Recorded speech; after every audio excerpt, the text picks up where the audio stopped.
Boa noite, ouvintes da Rádio Abel, frequentadores do Centro Espírita Abel Sebastião de Almeida, ouvintes da Rádio Abel, muito boa noite. Hoje, quarta-feira, dando continuidade ao nosso estudo do livro No Rumo do Mundo de Regeneração, nós estudaremos o capítulo 17, Iluminação de Consciências. Ação fraternal. O tempo sempre urge, e quando nos encontramos envolvidos por tarefas relevantes, não nos damos conta de como passa com rapidez.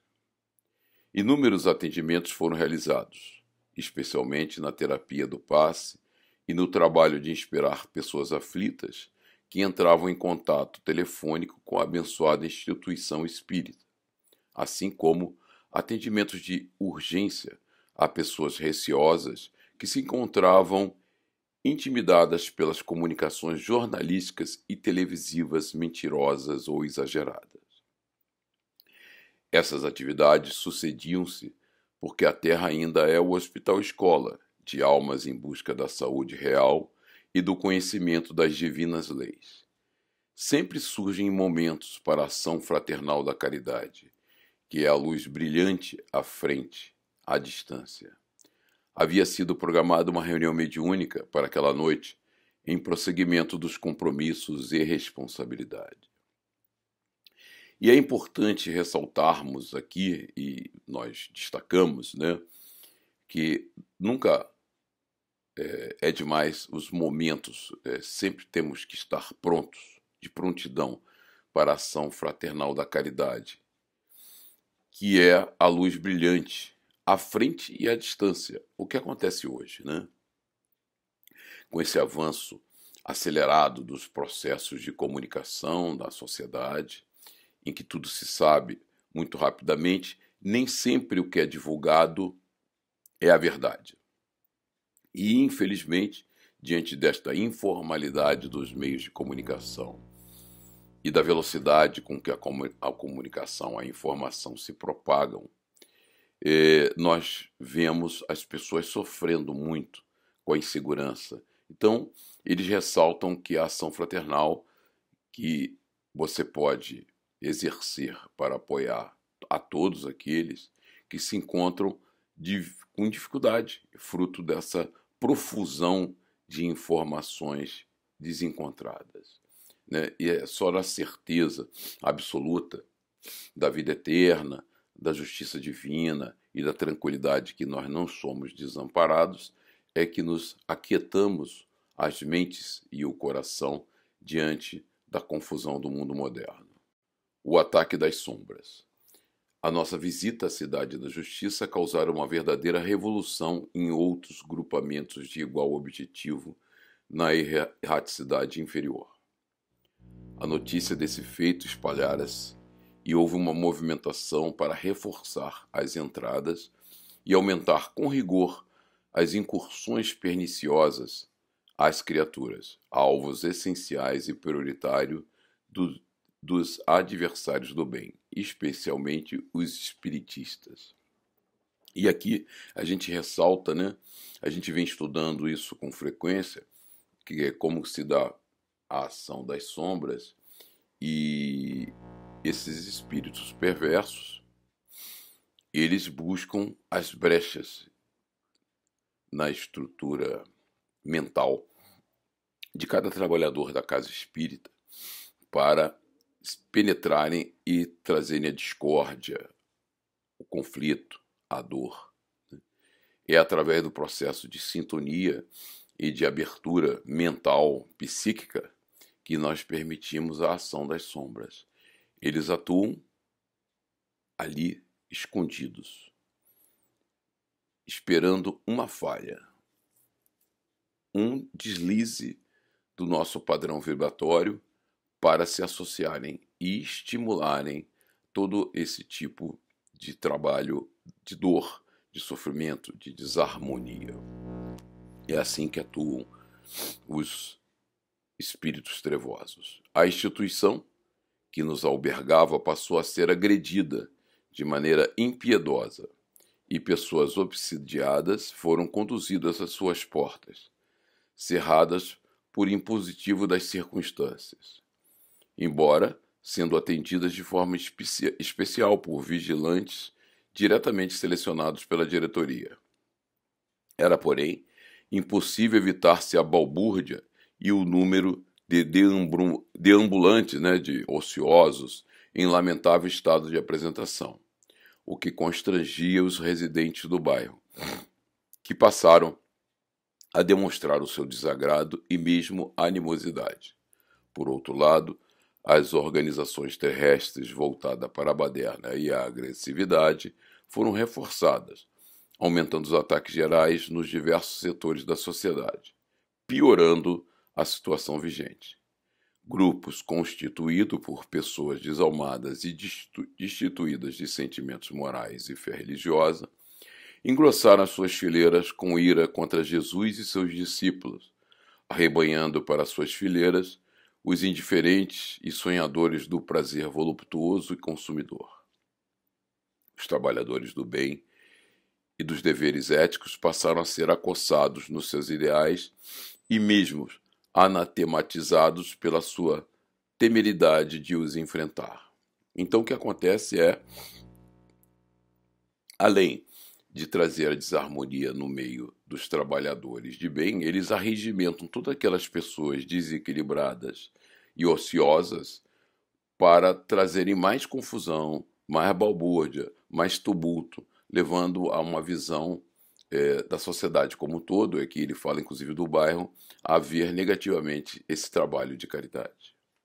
A difamação. Muitos membros pertencentes às ideias espúrias que se mantinham discretos foram estimulados, rompendo seu silêncio e o disfarce sob o qual se ocultavam, para cerrarem fileiras com os radicais e agressivos. Nenhum valor de dignidade ou de dedicação ficou sem os pingos da lama, atirada a muitos vultos do passado que amaram e contribuíram para o progresso da humanidade. Honrados ceareiros, portadores de vida correta, viram seus nomes coroados de epítetos desonrosos, de títulos desonrosos por caluniadores de plantão, que os difamavam, gerando confusão e dúvidas nas demais pessoas sinceras e buscadoras da verdade. Espíritos desencarnados, ociosos e falsos passaram a dar comunicação falsificando os ensinos das doutrinas éticas e particularmente cristãs, com refinada ironia e zombaria chocante. Desnecessário assinalar o zelo dos servidores fiéis que se não permitiram compuscar pelas suas investidas, nem perderam tempo nas discussões inúteis e portadoras de animosidade com o único propósito de confundir e desequilibrar. A difamação é uma arma poderosa, que eles usam, esses espíritos, em geral, hoje em dia na sociedade, porque depois que você cria uma fama negativa, você traz notícias negativas a respeito de alguém, esse fato se propaga muito rapidamente pelas mídias sociais e você depois esclarecer e demonstrar que aquela pessoa não tem nada daquilo é muito difícil. Então essa é uma maneira simples que eles encontram de trazer prejuízo para o trabalhador do bem. É a difamação. E nós, espíritas, temos que estar muito atentos às comunicações, Kardec já nos alertava profundamente sobre isso. Nós temos que ler todas as comunicações que são dadas pela espiritualidade com muito critério, com muito zelo, com um crivo rigoroso na doutrina, porque qualquer deslize nos padrões morais daquela comunicação tornam-a inútil e completamente inútil. E nesse processo de pandemia nós vimos isso, milhares de comunicações, algumas nitidamente espúrias, buscando exclusivamente trazer a dor, o sofrimento, a discórdia, a dúvida. Então, esses falsos sábios eles utilizam dessa fragilidade das pessoas de entender que qualquer comunicação mediúnica é uma boa comunicação. Não é verdade. As comunicações, sejam quais forem, têm que ser analisadas sob um crivo muito rigoroso para que tenhamos certeza que seu padrão moral, ético, está totalmente alinhado com os padrões doutrinários, com as diretrizes doutrinárias. A luz da razão.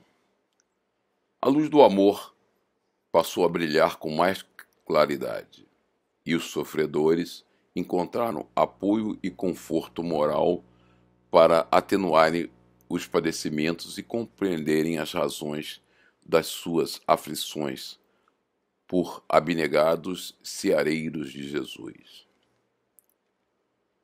E é importante que a gente entenda, e aí nós destacamos esse trecho, que como o verdadeiro entendimento dos nossos padecimentos, né, à luz da eternidade, à luz das nossas responsabilidades, da lei de ação e reação, tornam claro o quanto passamos por determinadas experiências e por que passamos. Isso nos tranquiliza, isso é um refrigério na nossa alma, porque passamos a entender que aquele sofrimento ou aquele desafio que vivemos momentaneamente não é por acaso, mas está ligado à nossa trajetória evolutiva, está ligado às nossas atitudes do passado, está ligado à nossa história de transformação e construção do nosso eu. A luz brilha mais quando a treva é mais densa. Lógico, né? Quando você traz a luz da verdade, a luz do amor, a luz de Jesus, e o ambiente é trevoso, essa luz ressalta-se muito mais. No ardor das batalhas contínuas, apareceram heróis antes anônimos e estoicos, aplicando as suas forças na preservação dos ideais ancestrais que geraram o progresso e facultaram encontrar a harmonia e o reino dos céus na terra. Desse modo, tivemos horas refertas de trabalho cristão e fraternal. Portanto, à medida que o tempo passava, anotava em meus sentimentos uma ansiedade crescendo em ondas de ternura pelos sofredores humanos. À noite, providências haviam sido tomadas para preservar o santuário de trabalhos mediúnicos, impedindo a entrada na sua área física de espíritos não convidados. Servidores do Cristo cercaram todo o grupamento de edifícios igualmente envoltos numa claridade que provinha do alto e o circundava. E essa finalização desse trecho do slide que nós estamos lendo é interessante, porque o trabalho numa casa espírita, né, ele transcende aos limites físicos que nós vemos e os horários que nós trabalhamos, né? Quer dizer, a casa é cuidada permanentemente pelas espiritualidades superiores e trabalhadores do bem estão lá sempre alertos para não permitir que desordeiros espirituais venham a desarmonizar um ambiente que tem que estar imaculado para o trabalho do bem e da caridade. Então, muito antes de nós chegarmos à nossa casa espírita, diversos trabalhadores do bem exercem uma tarefa importante no saneamento e no controle das atividades espirituais, vibratórias, para que a casa fique completamente harmonizada e higienizada. O trabalho não para. Às primeiras horas da madrugada, demandamos aos recintos mediúnicos e a movimentação era inusitada. Mais de uma vintena de espíritos da cidade visitada ali se encontravam em aturdimento, conduzidos por hábeis amigos espirituais. Outros, zombeteiros e frívolos, observavam o que se passava e aqueles que se deveriam comunicar adormecido ou semi-inconscientes sob cuidados espirituais. O irmão Gracindo e outros companheiros da organização física, em parcial desdobramento pelo sono, e convidados encontravam-se conduzidos, alguns sem o saberem. E isso é importante, né? A nossa nosso cuidado, nosso zelo de manter a nossa sintonia vibratória, porque o trabalho não para. Então, perdão, em alta madrugada, em parcial desdobramento, alguns de nós inconscientes disso, somos convocados ao trabalho do bem e da caridade.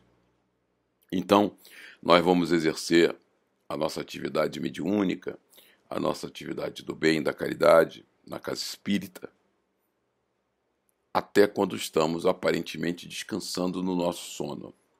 Porque em desdobramento, continuamos com afinco na atividade do bem. Então temos que estar sempre atentos, orai e vigiai, para que nós estejamos preparados para o trabalho com a espiritualidade superior. Enquanto Malvina e os nossos, após a prece de abertura, colocaram-se em posição de servir mediunicamente, foi Malvina que primeiro entrou em transe sob a influência do bispo D.M., que já houvera sido atendido antes e fora conduzido a uma câmara de tratamento. O aspecto lupino em que se apresentava era comovedor, despertando e em plena lucidez blasonou. O bispo M, né? Então vamos à fala do bispo. Estou de volta inesperadamente para vocês. Venho em nome do meu Deus dar prosseguimento ao debate em que nos encontramos da primeira vez. Ora, não era inesperadamente, claro, ninguém adentra aos trabalhos espirituais de uma casa sem a autorização da espiritualidade superior. Era ele que achava que era inesperado, mas de fato ele foi conduzido. Já instalamos o período do ódio entre vocês, os ditos cristãos espíritas, e assinalamos que estão próximos os dias da nossa vitória com os choques que se multiplicarão entre vocês, os usurpadores da felicidade dos pobres e das camadas esmagadas pela sua disfarçatez e insensibilidade. Acreditam, por acaso, que nos deixamos atemorizar pelas falsas teologias sobre Deus, imortalidade, justiça? Não aceitamos esses contos de fadas, nem outros mecanismos de fuga da realidade, que são as nossas misérias, soberba e desventura. Estão equivocados. Tudo se acaba, consome-se com o tempo. Aqui temos duas correntes filosóficas, a esotérica e a esotérica, com X, né? E o que nós percebemos aqui claramente é que ele é um materialista. Ele é um materialista convicto e se esconde atrás dessa convicção. Quer dizer, apesar dele estar na espiritualidade, sem um corpo físico, apesar dele estar se comunicando, pensando, ele continua afirmando que a vida eterna não existe. Por que eles insistem muito nisso? Porque eles temem a responsabilidade dos seus atos do passado. Eles, psicologicamente, né, num conflito psíquico, eles negam os grandes erros que cometeram e se aferram numa verdade que não existe. Nós vimos no livro Aconteceu na Casa Espírita que eles temem muito essa noção de ação e reação, lei de ação e reação, de reencarnação, porque eles veem nisso um processo perverso que busca chamá-los à responsabilidade pelo seu passado. E como eles querem apagar esse passado, eles se aferram a todas as ideias equivocadas, eles são equivocados, né? Ideias filosóficas esdrúxulas que tentam negar não só a justiça divina através do processo reencarnatório, como negar a vida eterna, pregando o materialismo, né? Ora, Ele é um ser eterno, ele está exercendo o seu eu, a sua personalidade, a sua vontade, mas ele diz que tudo isso vai se desvanecer, é só uma vibração que está desvanecendo, assim como o seu corpo foi consumido pelos vermes, né? Mas isso é uma fuga, e nós vamos ver claramente que ele volta à realidade.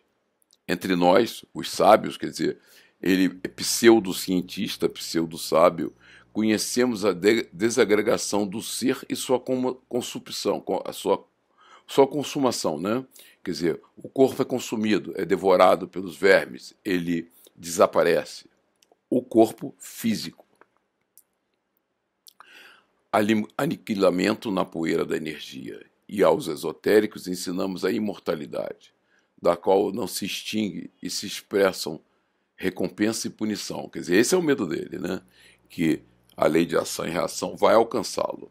Só existe o caos em tudo, e nós somos as sucessivas ondas do nada, ainda cristalizadas. Quer dizer, ele é o nada, ele ainda está cristalizado como se fosse uma emanação fluídica que está se desvanecendo, que está desaparecendo e ainda consegue se manifestar. Vão se diluindo as mais grosseiras, depois as mentais, ainda cristalizadas, e assim sucessivamente, até o nada. Quer dizer, ele tenta negar, inclusive, a existência dele.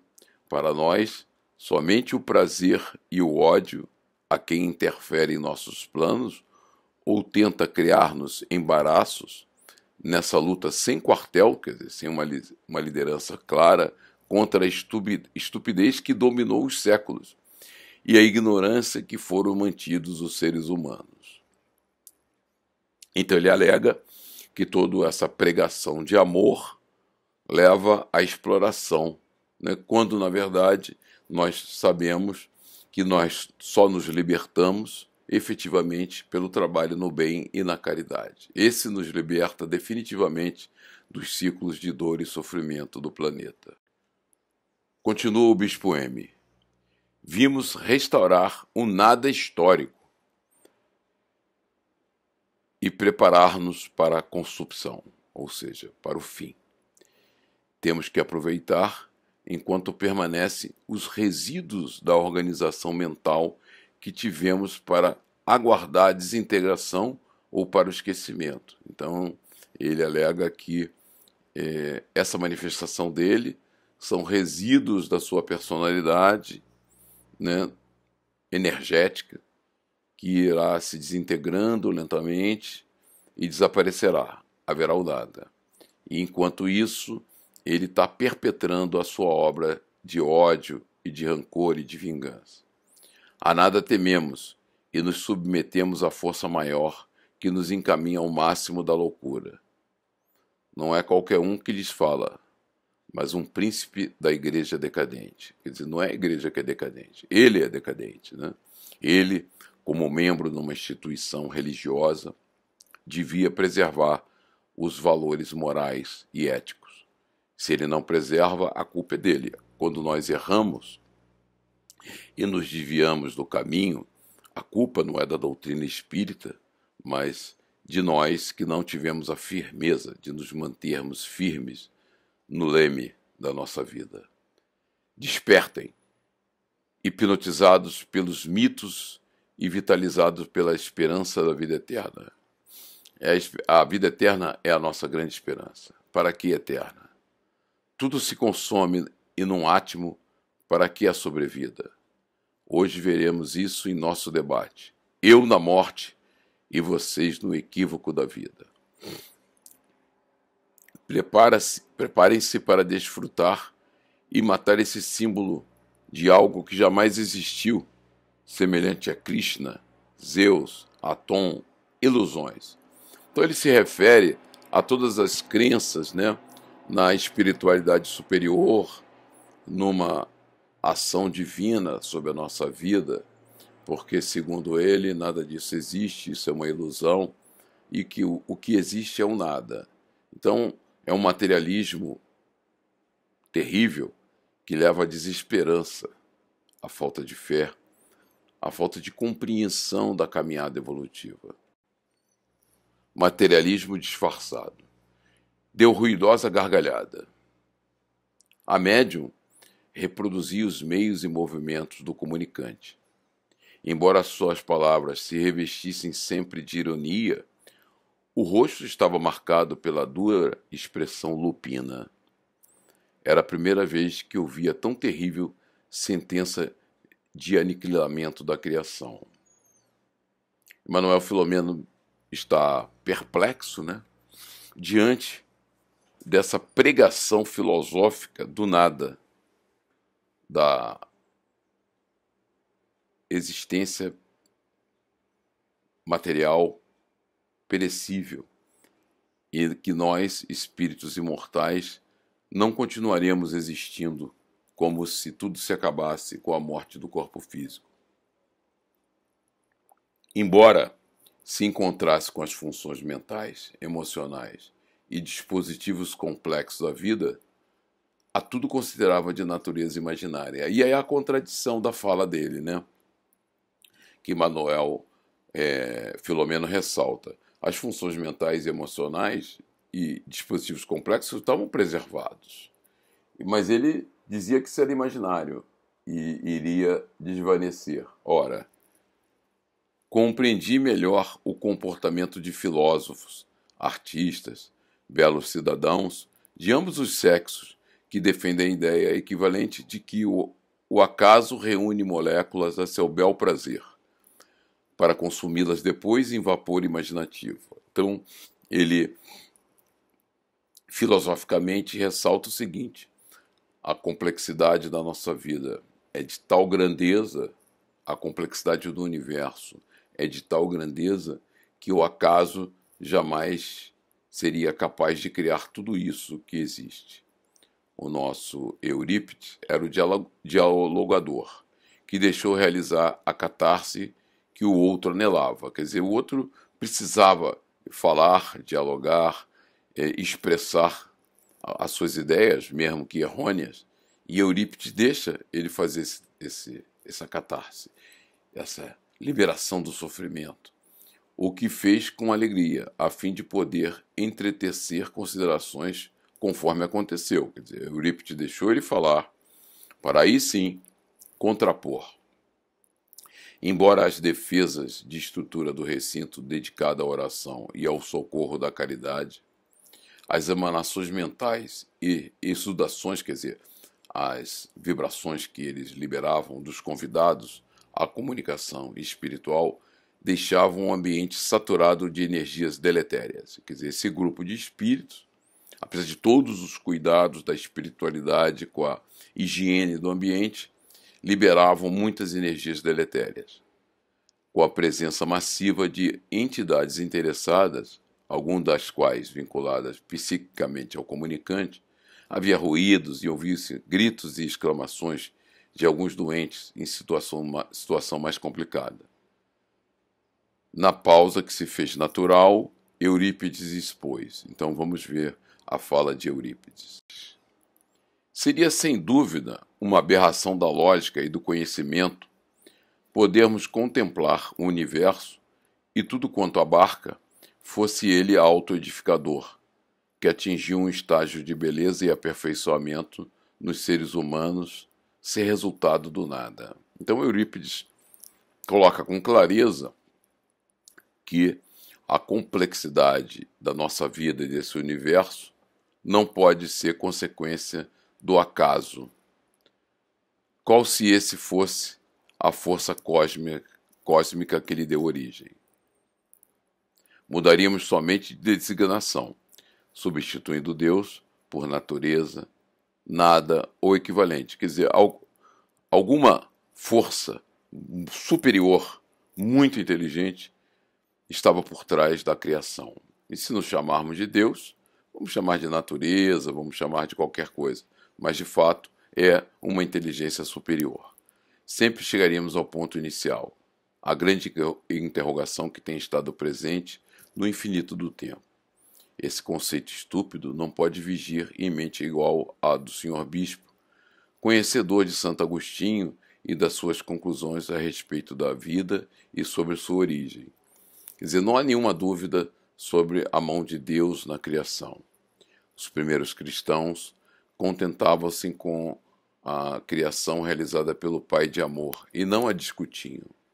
Com o tempo e o múltiplo surgimento de teses a respeito do ser humano e do seu destino, os filósofos e teólogos sofisticaram a simplicidade da crença aos padrões da cultura e surgiram as variadas escolas de pensamento, entre as quais está a criação divina. Como o nosso objetivo não é filosofar, porém estabelecer padrões morais de comportamento para a vivência imortal, a sua negligência religiosa enquanto na terra e conduta reprochável, quer dizer, completamente reprovável, oculta sob o manto da fé, transformaram-lhe a mente. E o Senhor optou pela solução mais simples e estúpida, que finge aceitar entre os conflitos que o atormentam. Então era uma criação dele para se autossatisfazer e justificar os conflitos tenebrosos que ele vivia. E Eurípides continua. A sua perseguição aos discípulos de Jesus, assim como a ele próprio, demonstram que se trata de uma realidade que os fatos confirmam. Primeiro, veio Jesus anunciar o seu reino e vivê-lo. Depois, os seus exemplos no cotidiano, culminando com a morte, que seria a consumção, e ele ressuscitou com o mesmo corpo tão igual e comum que se alimentou do peixe assado na sala em que apareceu aos seus. Não se trata de uma concepção, de uma fantasia, de um fenômeno asilado, porque a cena se repete inúmeras vezes naqueles dias e periodicamente até hoje. A vida é imperecível e iremos demonstrar-lhe. Ora, Jesus espiritualmente se manifesta, seus discípulos se materializa e está presente nas atividades diversas vezes, mostrando que a sua vida é eterna. Está aí aquela fé robusta daqueles que presenciaram o fenômeno da vida eterna, quando Jesus a demonstra. E isso vem acontecendo, A todo momento nós estamos em contato com a espiritualidade e tendo demonstrações inequívocas da eternidade. Por ocasião do seu ministério religioso, fez voto de castidade e, nada obstante, desrespeitando o compromisso, seduziu diversas criaturas ingênuas ou invigilantes, dentre diversas a jovem Marcela, de pouco mais de 14 anos, e o fez num dos lugares denominados sagrados, o confessionário. E aí Eurípides, através de um processo importante, porque para a espiritualidade superior o passado é desnudo, eles conhecem profundamente, ele faz um apelo à regressão de memória, Ele vai levar a esse espírito recalcitrante a vivenciar um dos deslizes gravíssimos que ele cometeu para acabar com essa negação, Na verdade, toda essa farsa e toda essa filosofia que ele professa visa esconder os seus conflitos. Ele cometeu um erro gravíssimo, negou o erro, tentou apagá-lo do seu eu e criou mecanismos de revolta para esconder e se recusar a aceitar o seu erro e repará-lo, porque esse é o processo nosso de evolução, reconhecer o erro e nos prepararmos para repará-lo. Ele nega. Então Eurípides usa de um recurso de remetê-lo de novo aos acontecimentos do passado, para que ele vivencie aquele erro grotesco e aceite, e comece aí sim o seu processo de transformação. Uma vez que ele aceitar o erro, ele começa a se preparar para repará-lo. perturbado pela degradação interior e pelas elucubrações perversas na área do sexo, sentiu-se fascinado pela infanta, que se sentiu atraída pelos seus gestos e palavras de hábil sedutor. Com o tempo e as facilidades que a posição eclesiástica lhe concedia, logrou seduzi-la, prometendo o futuro consórcio matrimonial. Logo, cumprisse determinados regulamentos com a qual a iludiu. Então, ele, apesar de ocupar uma posição importante na religião e devesse preservar os valores morais, ele era um sexólatra e usava dessa autoridade eclesiástica para fascinar, para seduzir jovens, várias jovens. Né? E Eurípides remete a um caso em particular dramático para fazer. Qual é esse recurso que Eurípides está usando?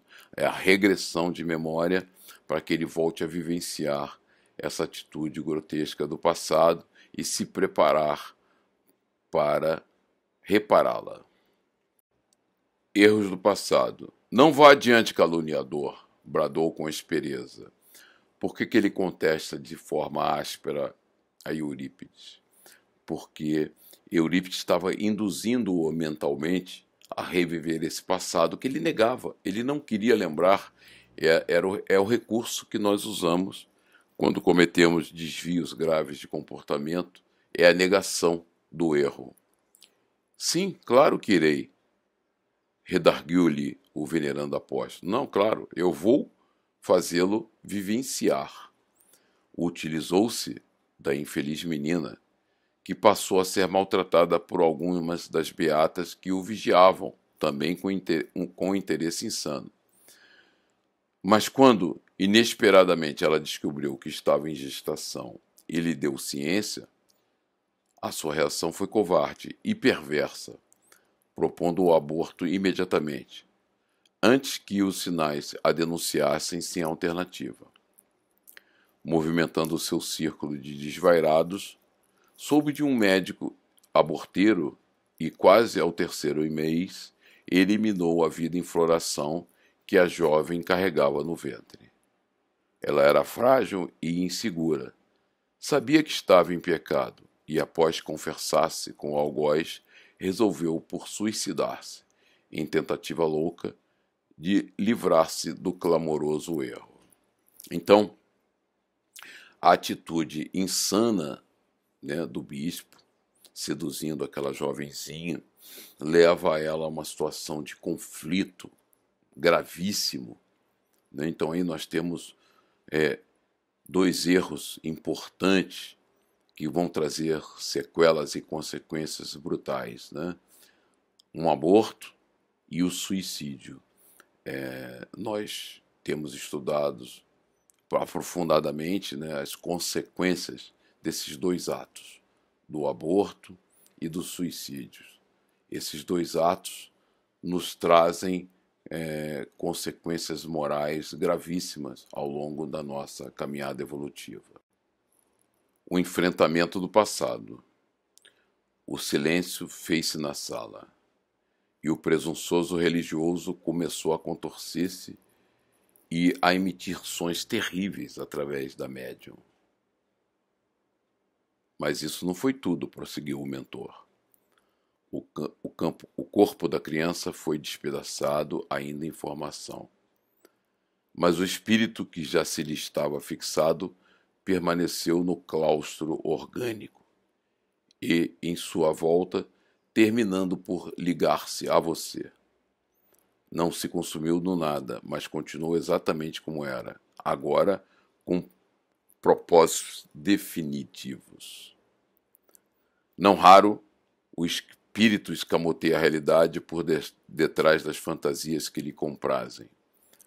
Por ocasião do auto-encontro, além da organização física, a realidade se desveste das desilusões que ressurgem com as fortes características que foram ocultadas. Esse reencontro com os acontecimentos arquivados na mente produz choques morais de alta magnitude que desejou escondê-la. Então ele está trazendo à tona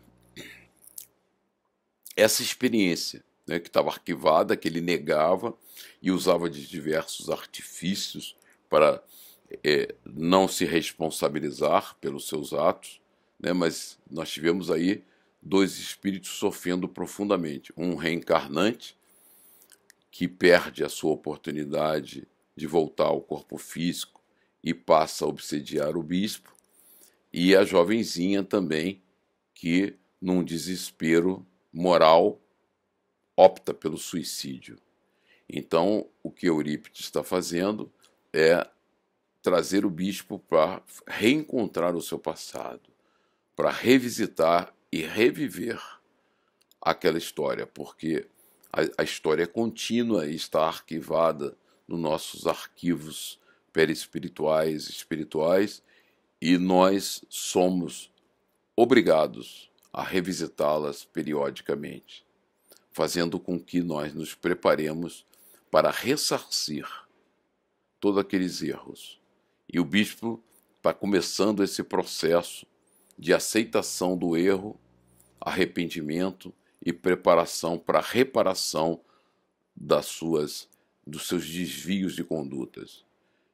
Verdadeiras máscaras postas na face das atitudes detestadas que se desejou ocultar diluem-se, né? Quando há essa regressão e essa vivência, elas se diluem, e o ser é constrangido ao autoenfrentamento com as consequências que lhe derivam, né? Quando nós fazemos esse encontro com o passado, esse enfrentamento da realidade, tem consequências importantes, mas elas são tremendamente necessárias para que nós iniciemos o processo de reparação.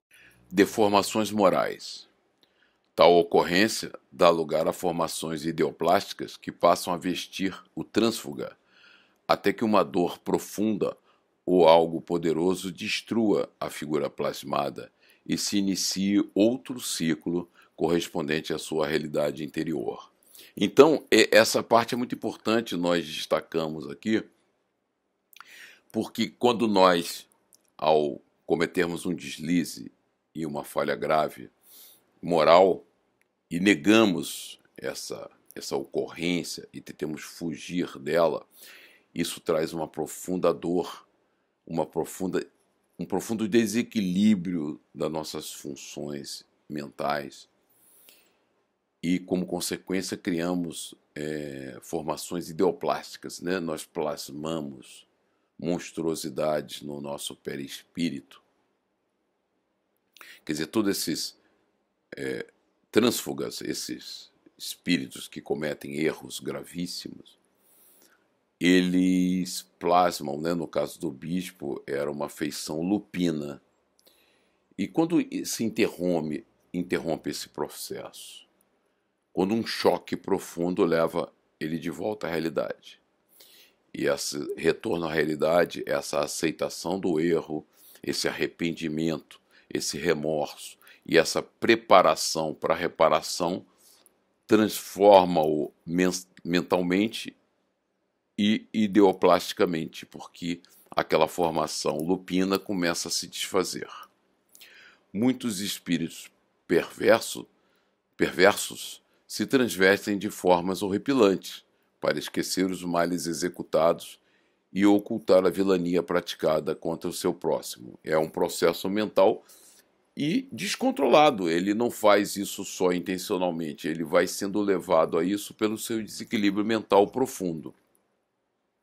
E essa forma que o perispírito assume, ela se concretiza, e para desfazê-la e voltarmos à nossa estrutura vibratória normal, nós temos que começar o processo de reforma moral.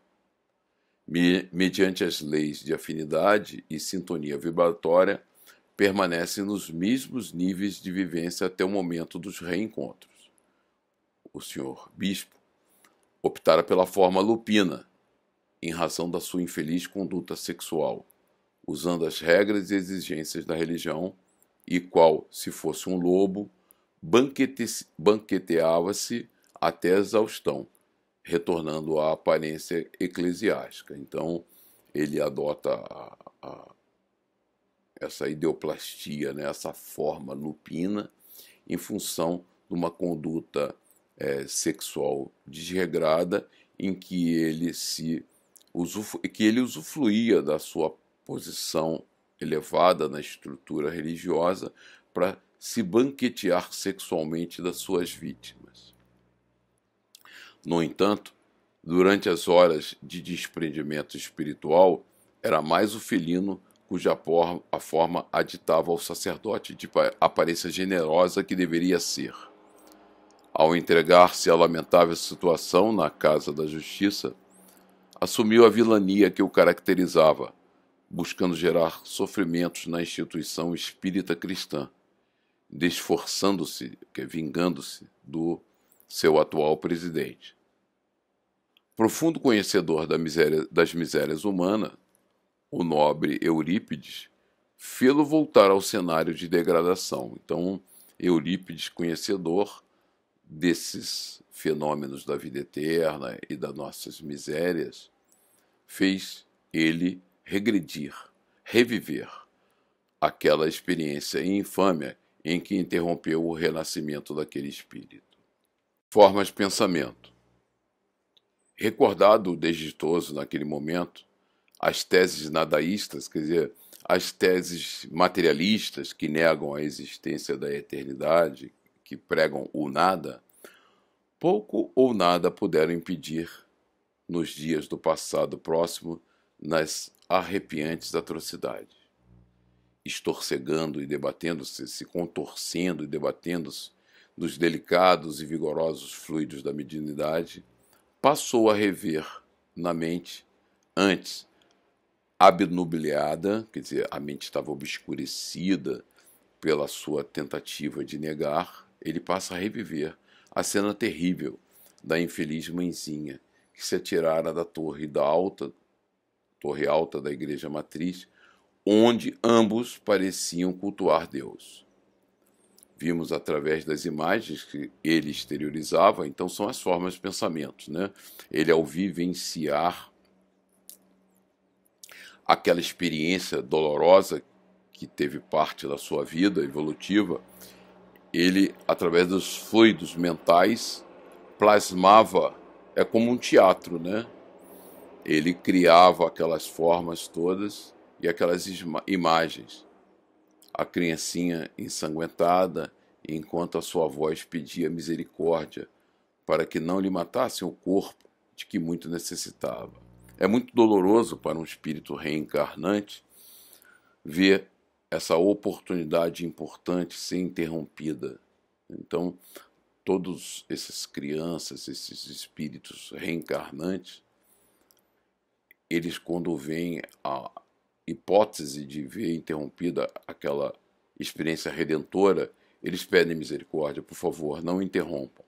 Simultaneamente, a própria Marcela, enlouquecida, a jovem, né, e deformada, tentava agredir o insano, quer dizer, um processo obsessivo, fruto da frustração e da vingança.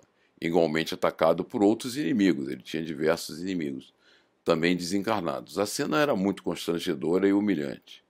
A chusma, o bando de sofredores, em aspecto indescritível em que se apresentava, blasfemava e o indigitava na condição de bandido confesso, porque ali, naquele momento, ele assumiu o seu erro.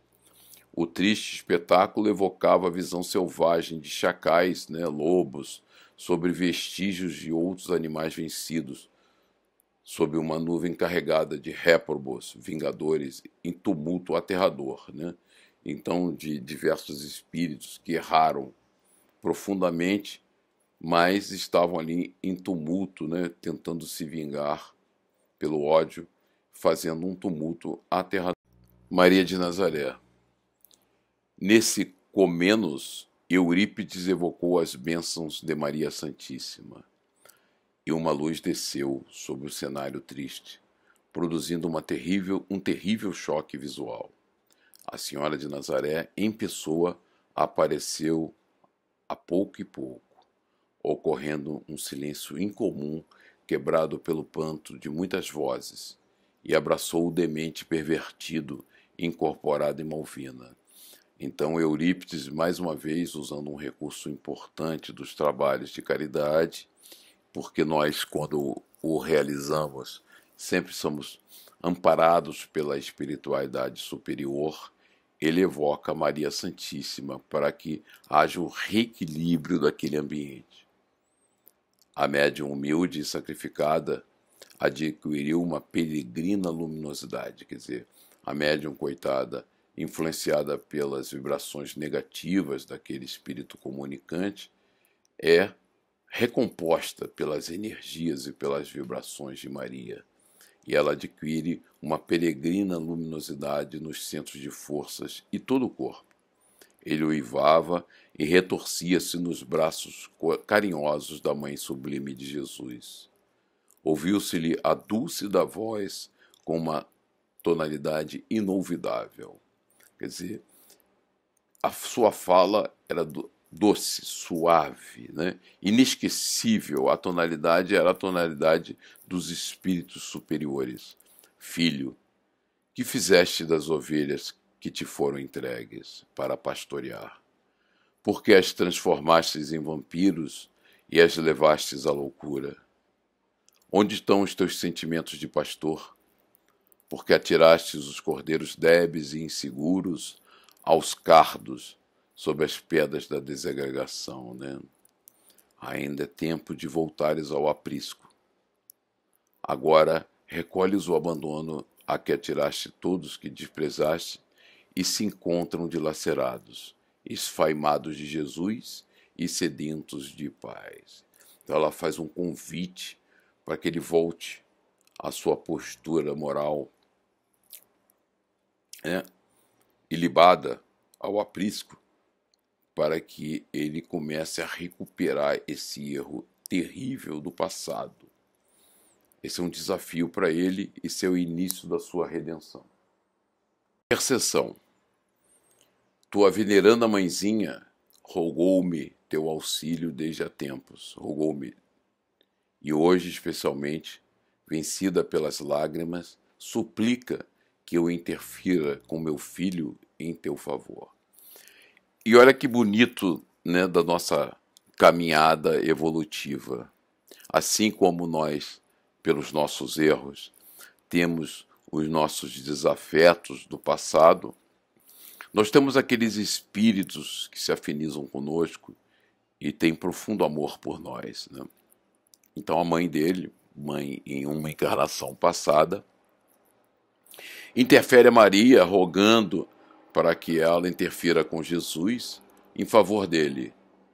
Quer dizer, ele estava embrutecido, negando os seus erros, com dificuldade de restabelecer a caminhada evolutiva, e a mãe dele intercede a seu favor, pedindo a espiritualidade superior que interfira para romper esse processo doloroso. Entrego-te aos seus cuidados, qual aconteceu há bastante tempo. Liberta-te do mal no seu doce aconchego. Então, ele volta a ser entregue àquele espírito amantíssimo, né, que foi sua mãe, que cuidou dele no passado, para que, de novo, ele se aconchegue no seu regaço e se liberte do mal.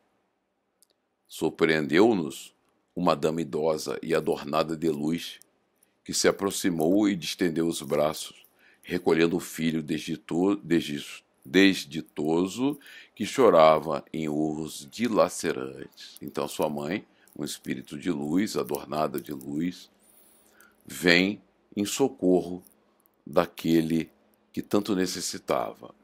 E ela diz: confie em Deus, meu filho, e saiamos do abismo para outro campo onde reine o amor. É um convite importante para a reforma íntima, para que ele abandone o abismo em que havia se colocado e caminhe para paragens aonde reine o amor.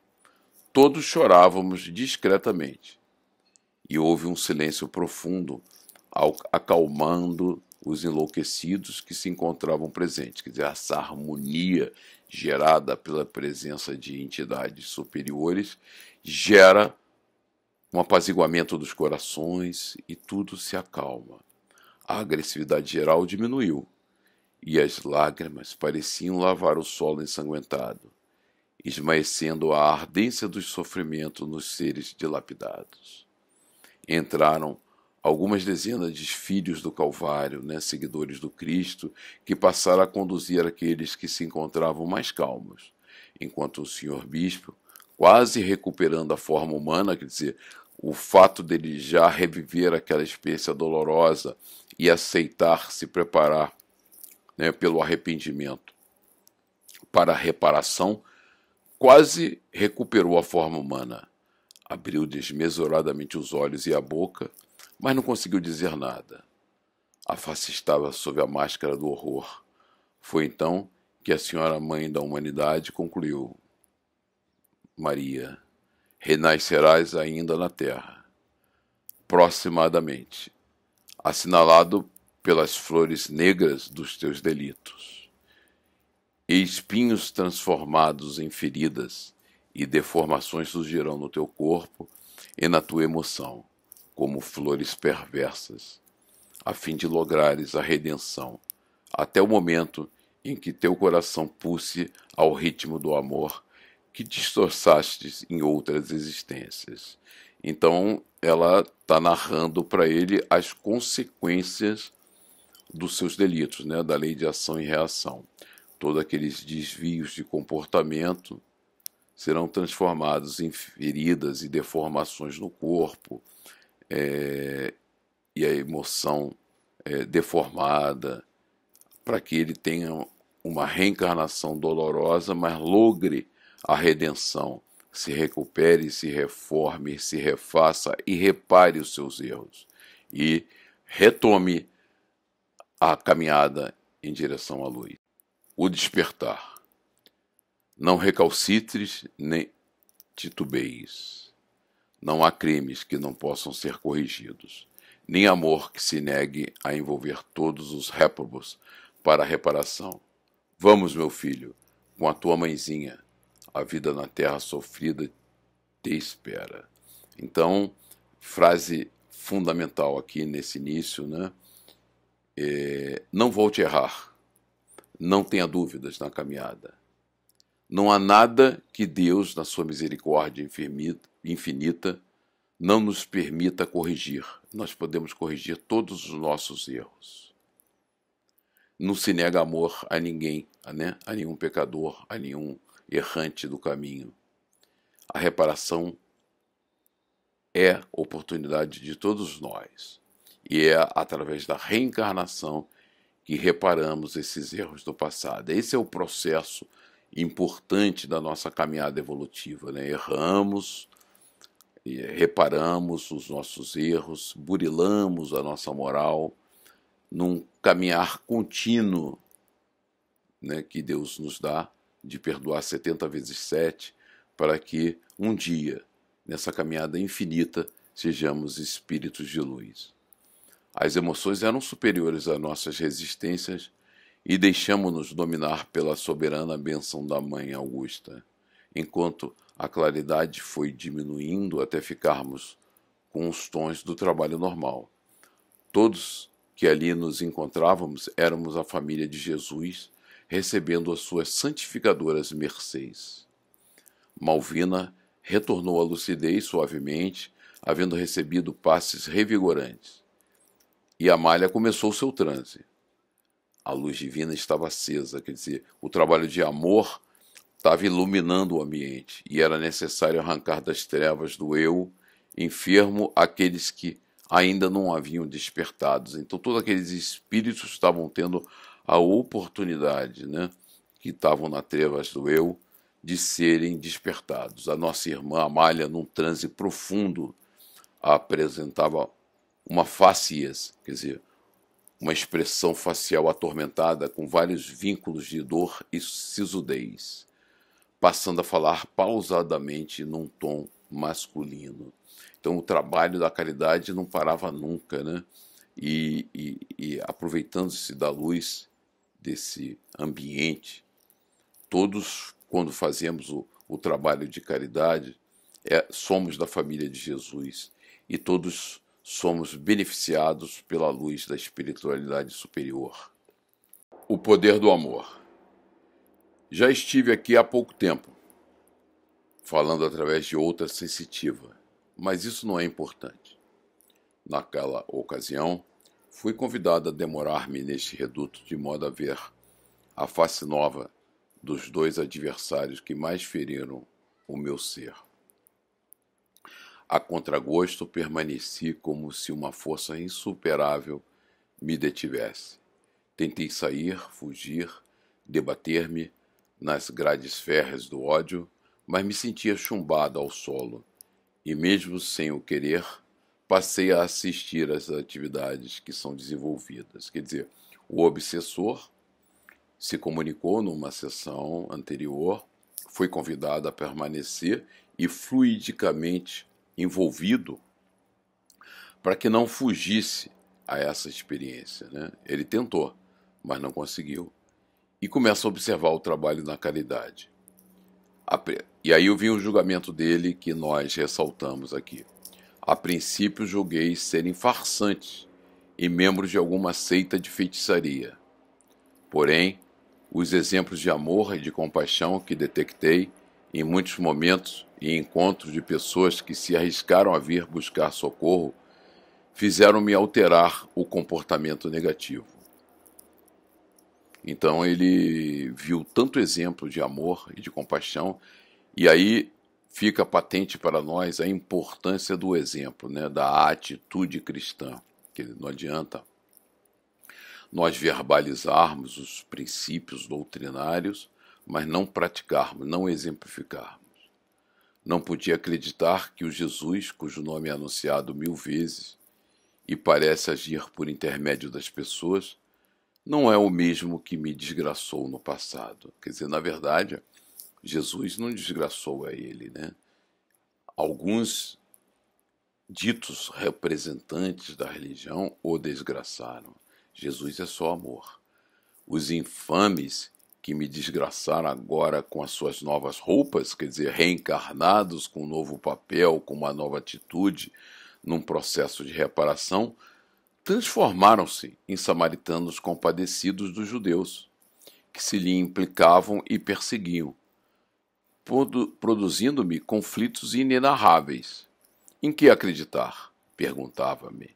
Naqueles que me trucidaram ou nesses que levantam os caídos, às vezes caindo também, porém levantando-se rápido para ajudar?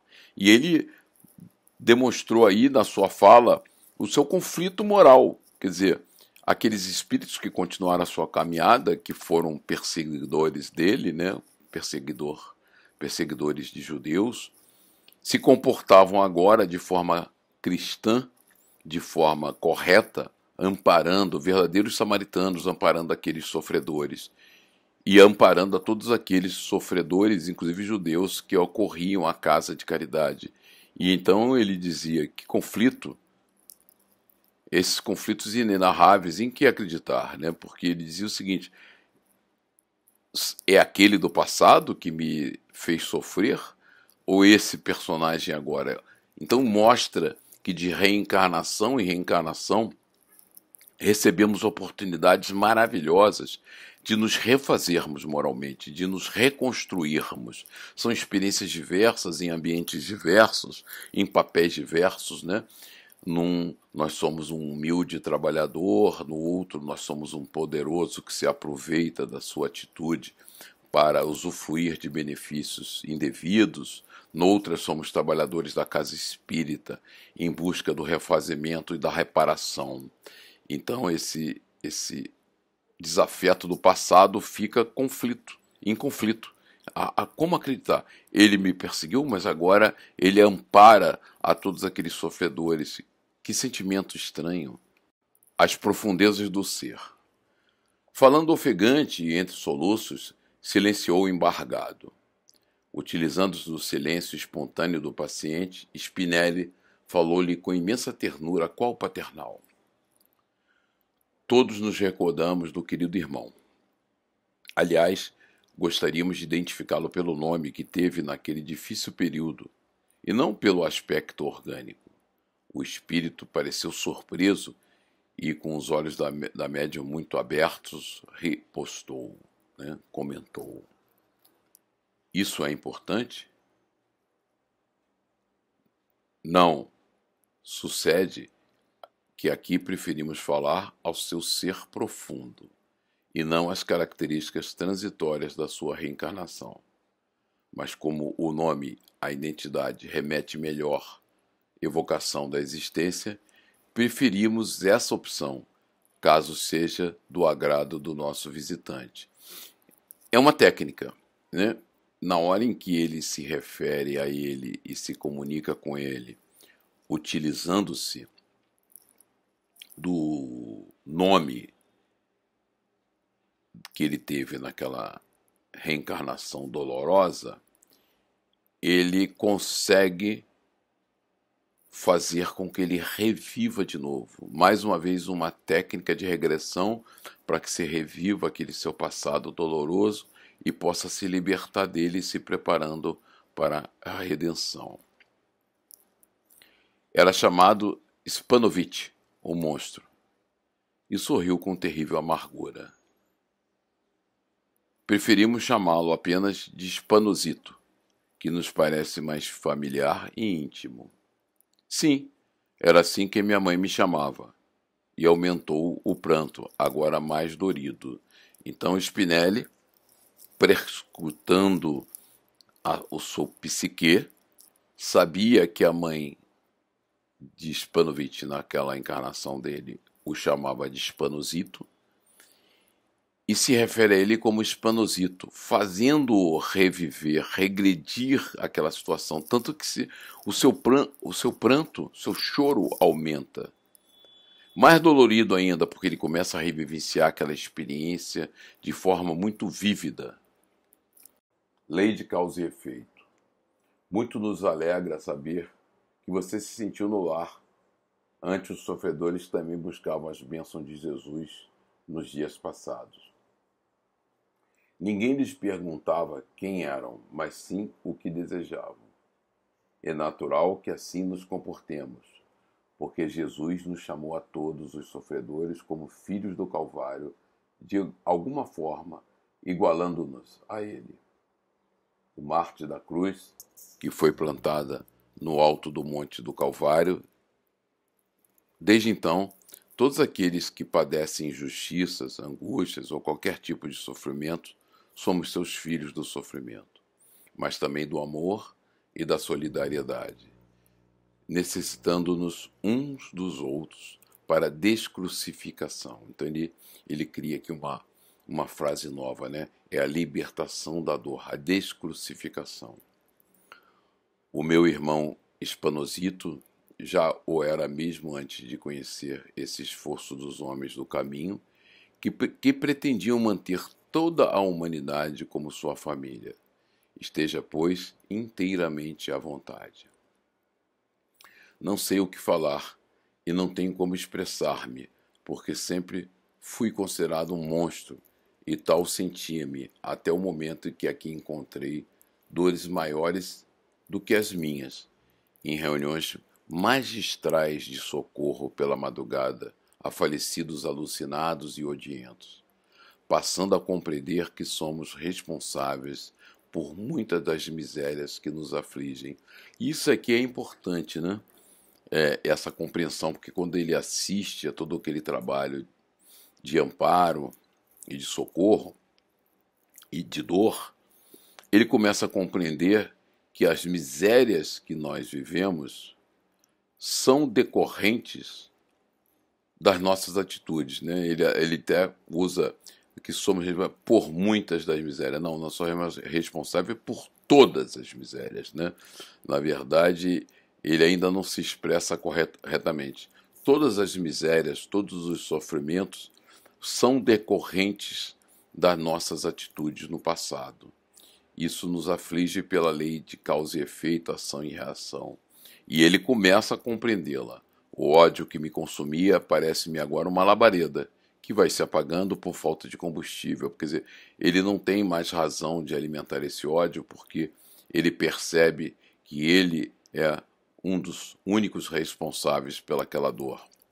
Não que esteja livre de pensamentos arrogantes e vingativos, mas pela oportunidade de saber que me encontro equivocado e, ao invés de vítima, sou um terrível vingador. Então ele se reposiciona, né?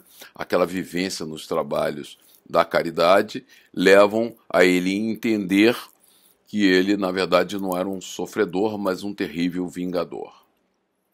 Núcleos de dor. Fez uma ligeira pausa nos comentários e prosseguiu.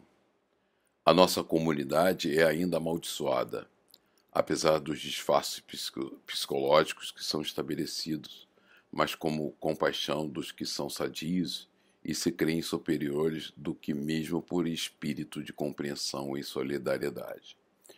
Por isso, de algum modo, formamos nossa sociedade terrena, vinculando-nos a outros grupos odiados, tais os gitanos e demais infelizes, os ciganos, né? São grupos sempre que são perseguidos. Nossa angústia é tal que aqui, após a morte, mantemos a união e formamos grupos especiais de vingadores, qual ocorre na cidade em que habitamos. Somos utilizados para hipnotizar mastins e hospídeos, animais em geral, né, cachorros e cobras, principalmente, assim como atormentados sexuais. Somos tidos como viciados em sexo e drogas. Não é verdade. Esse drama não é determinada faixa de seres, mas de todas as criaturas invigilantes e certamente em nós por decorrência dos sofrimentos que experimentamos.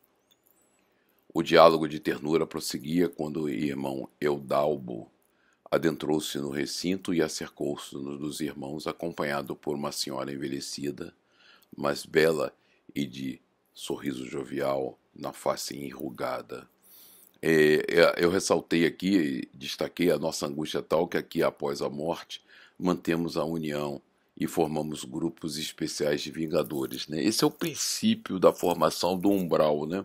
Aqueles sofredores que sintonizam na mesma faixa, se aglutinam e acabam criando guetos de dor e sofrimento em que eles convivem e aí obsediam a todos aqueles que dão facilidade da sua atuação mental.